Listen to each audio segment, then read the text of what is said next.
Hello everyone, welcome back to my channel. আশা করি সবাই ভালো আছেন। তো বরাবরের মতো আজকে আবারও চলে আসলাম নতুন টিউটোরিয়াল নিয়ে। আজকে আমরা দেখব ক্লোন স্ট্যাম্প টুলের কাজ। তো চলুন দেরি না করে শুরু করা যাক আজকের ভিডিও।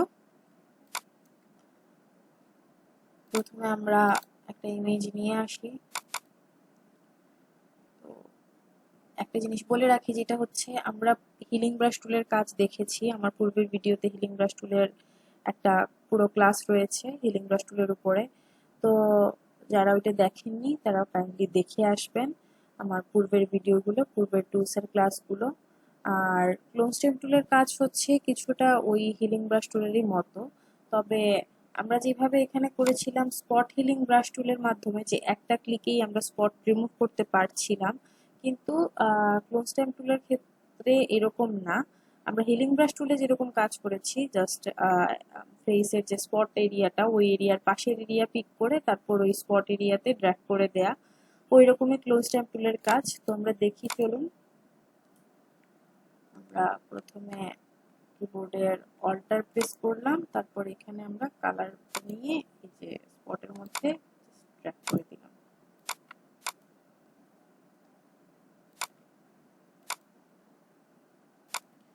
অবশ্যই স্পটের সাইজ অনুযায়ী ব্রাশটাকে সেট করতে হবে। আপনি যদি বেশি বড় ব্রাশ নিয়ে নেন, সেক্ষেত্রে আহ, যে জায়গা আপনার পিক করার দরকার নেই সে ওই জায়গাটাও পিক করবে, এতে করে ছবিটা নষ্ট হয়ে যাবে। এটা আমি এর আগেও দেখিয়েছিলাম বা বলেছিলাম, এই ভুলটা কেউ করবেন না।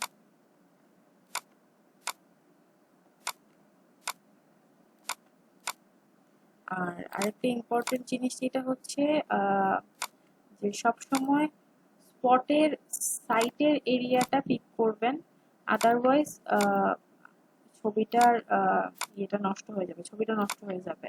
কারণ আমাদের স্কিনের সব জায়গার কালার কিন্তু সমান না। তো সেক্ষেত্রে এখন আপনি এই জায়গার স্পট হিল করার জন্য এই জায়গা থেকে কালার পিক করলেন, তাহলে কিন্তু হবে না। আমি দেখাই, এই যে। তো আশা করি বুঝতেই পারছেন যে কেন এটা করা যাবে না। তো এটা খুবই মাথায় রেখে কাজ টাজ করবেন।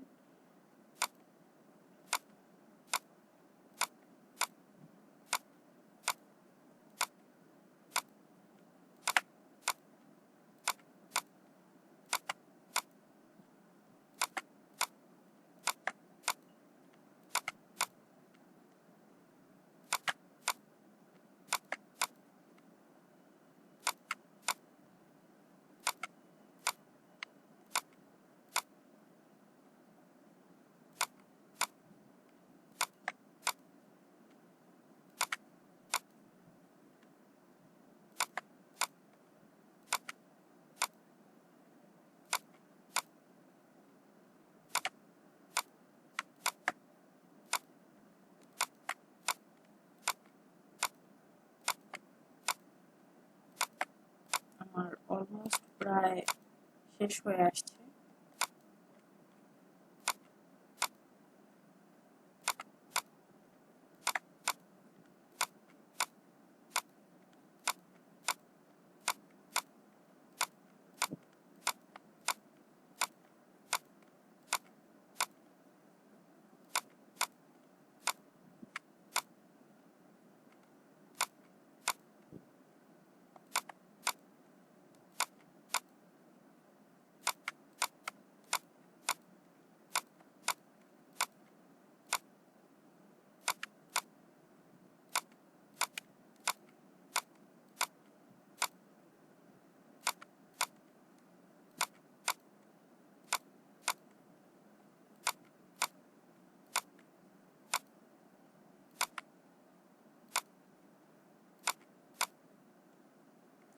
ওকে, আমার অলমোস্ট ডান, একটু রয়ে গেছে। তো এই যে আমার আফটার রিটাচিং এটা যেরকম দেখাচ্ছে। তো বিফোর রিটাচিং আমরা দেখি একবার, এই যে অরিজিনাল ফেসটা আর ক্লোন স্টেপ দিয়ে কাজ করার পরে এই যে স্কিনটা। তো আশা করি সবাই বুঝতে পেরেছেন কি চেঞ্জ হয়েছে। তো এখানে আরো অনেক ধরনের রিটাচিং এর কাজ বাকি, যেগুলো অ্যাডভান্স লেভেলের কাজ। যেমন এই যে স্কিনটা কিন্তু স্মুথ না, মোটেও সফটনেস নাই স্কিনের মধ্যে। তো চাইলে এই ধরনেরও কাজ করা যায়, সফটনেসের কাজ। তো আমি আগে যে আমার অনেকগুলো টিউটোরিয়াল আছে অ্যাডভান্স রিটাচিং এর কাজ নিয়ে, তো কাইন্ডলি আমার চ্যানেল থেকে ওইগুলো একটু দেখে আসবেন, তাহলে আরো ভালোভাবে বুঝতে পারবেন যে আরো ভালো করে কিভাবে কাজ করা যায়। এটা জাস্ট আমি বেসিক দেখিয়েছি। তো যাই হোক, ক্লোজ টাইম টুল আশা করি সবাই বুঝতে পেরেছেন। এখন আমরা নেক্সট টুলে মুভ করব, সেটা হচ্ছে প্যাটার্ন স্ট্যাম্প টুল। ওকে, আমরা আমাদের ইমেজটা নিয়ে এসেছি। এখন আমরা চলে যাব প্যাটার্ন স্ট্যাম্প টুলে। এখানে ফটোশপে অলরেডি অনেকগুলো প্যাটার্ন দেয়া থাকে, যেমন 20, 21, 19 এই ভার্সনগুলোতে এই প্যাটার্নগুলো থাকে। আর পুরোনো ভার্সন যারা ইউজ করছেন তাদেরও প্যাটার্ন থাকে, অনেকগুলাই প্যাটার্ন আছে। তো যেহেতু এটা নিউ ভার্সন সেহেতু প্যাটার্ন চেঞ্জ, আগের প্যাটার্নগুলো এখানে আর নাই। আমি এখান থেকেই প্যাটার্ন নেব, বাট আপনারা যদি চান প্যাটার্ন ইম্পোর্ট করতে, আপলোড দিতে ফটোশপের মধ্যে নতুন প্যাটার্ন আপনাদের পছন্দ অনুযায়ী, তাহলে আপনারা এখান থেকে ইম্পোর্ট প্যাটার্নে ক্লিক করে আপনাদের ডেস্কটপ থেকে বা ল্যাপটপ থেকে আপনারা প্যাটার্ন এখানে ইম্পোর্ট করতে পারেন। প্যাটার্ন ডাউনলোড করতে হবে ব্রাশটি থেকে। ব্রাশটিতে প্যাটার্নের অপশন আছে, ওইখানে আপনারা ফ্রি অনেকগুলো প্যাটার্ন পেয়ে যাবেন, বা গুগলে সার্চ করলে আরো ফ্রি প্যাটার্নের সাইট রয়েছে ফটোশপের জন্য, ফটোশপের প্যাটার্ন গুলার ওইখান থেকে আপনারা ডাউনলোড করতে পারবেন। বাট ব্রাশটিটা স্ট্যান্ডার্ড, আমি লাস্ট ক্লাসে ব্রাশটির ওয়েবসাইটটা দেখিয়েছিলাম, তো যারা দেখেনি তারা একটু কাইন্ডলি দেখে আসবেন। তো যাই হোক, আমি এই প্যাটার্নটা ইউজ করব, যেহেতু আমার এই ছবির ম্যাক্সিমাম কালারই হচ্ছে গ্রিন, তাই আমি ছবির সাথে সামঞ্জস্য রেখে এই প্যাটার্নটা চুজ করলাম। এখন আমি কাজ করি, আমি একটু বড় করে নিচ্ছি ব্রাশের সাইজটা, তাহলে আমার কাজ করতে সুবিধা হবে।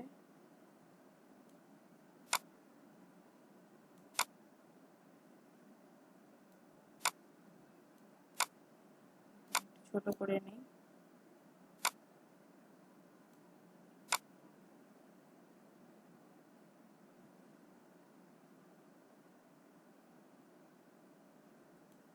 এই যে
ওকে, তো দেখেন কত সুন্দর করে পুরো ছবিটার ইয়েটাই ব্যাকগ্রাউন্ডটাই চেঞ্জ হয়ে গেল।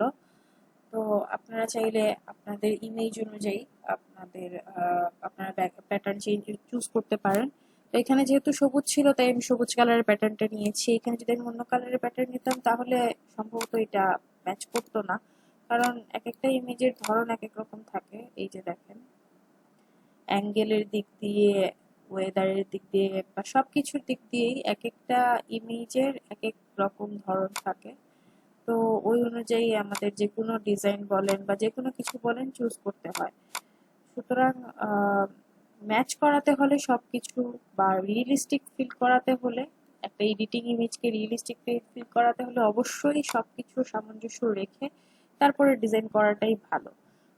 অন্য ক্ষেত্রে রিয়েলিস্টিক মনে নাও হতে পারে।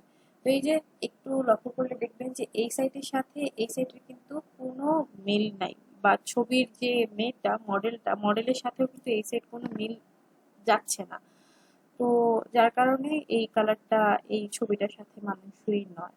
তাই এটা ভালো করে খেয়াল রাখবেন যখনই প্যাটার্ন চুজ করবেন, আপনি কোন ছবিটা এডিট করতে যাচ্ছেন বা কোনটার ব্যাকগ্রাউন্ড চেঞ্জ করতে যাচ্ছেন প্যাটার্নের মাধ্যমে, এইটা ভালো করে লক্ষ্য করবেন, তারপরেই প্যাটার্ন চেঞ্জ করবেন। তাহলে দেখবেন যে অটোমেটিক্যালি আপনার ছবিতে একটা রিয়েলিস্টিক ভাব চলে আসছে, রিয়েলিস্টিক মনে হচ্ছে, ছবিটা এডিটিং মনে হবে না। তো যাই হোক, আশা করি আপনারা বুঝতে পেরেছেন আজকে টুলের কাজ। যদি কেউ বুঝতে না পারেন বা যদি কারো প্রবলেম থাকে বা কোনো কোয়েশ্চেন থাকে, অবশ্যই আমাকে কমেন্ট বক্সে কমেন্ট করে জানাবেন, অথবা আমার ফেসবুক পেজ বা ইনস্টাগ্রামেও আমাকে মেসেজ করতে পারেন সরাসরি, আমি রিপ্লাই দেওয়ার চেষ্টা করব। আর যদি আমার এই ভিডিওটি ভালো লেগে থাকে সেক্ষেত্রে অবশ্যই আমার ভিডিওতে লাইক করবেন, আমার চ্যানেলটিকে সাবস্ক্রাইব করবেন এবং অবশ্যই বেল আইকনে ক্লিক করতে ভুলবেন না আমার পরবর্তী ভিডিও পাওয়ার জন্য। তো পরবর্তী ভিডিও আসা অবধি সবাই ভালো থাকবেন। ধন্যবাদ।